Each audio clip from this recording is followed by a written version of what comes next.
I'm Fox 4 meteorologist Andrew Shipley, obviously continuing to follow major hurricane Beryl. Moved through Jamaica yesterday, the Cayman Islands, and now moving back into the open water, but still dealing with some weakening here. We did get the 11 o'clock advisory in, down to 115 mile an hour winds, 140 mile an hour gusts, and still moving off to the west-northwest at 18 miles an hour. Let me show you the latest track here. Category 1 hurricane making landfall just south of Cozumel in the Yucatan Peninsula and then re-emerging in the Bay of Campeche on Friday night. Now, this will be only a tropical storm at this point in time, but we do expect some re-strengthening as it approaches South Texas, Brownsville, Harlingen, McAllen, right up along the Mexican border there. Could see this slide up a little bit to the north, though. Some of the computer models are hinting at that, maybe closer to Corpus Christi.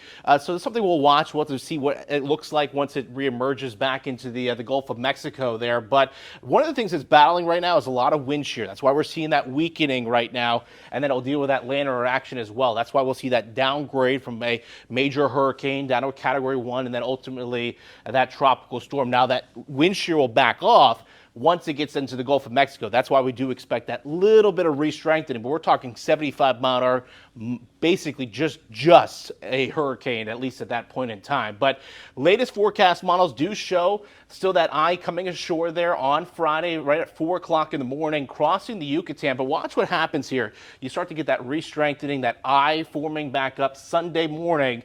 So we do, again, see that in the modeling, that re-strengthening. So something we'll watch as we move through the weekend. But again, this is not a threat for us here in Southwest Florida. Behind it, another wave coming through. We were thinking maybe earlier in the week this could be promising for something for them. That's coming down as well. Good news there. But those folks dealing in the Caribbean, just another wave of energy pushing on through, more rain while they're all trying to clean up from Hurricane Beryl. Obviously, we'll continue to follow this storm and all the storms for you throughout the hurricane season. Make sure you download the Fox 4 Weather app to get you the latest information.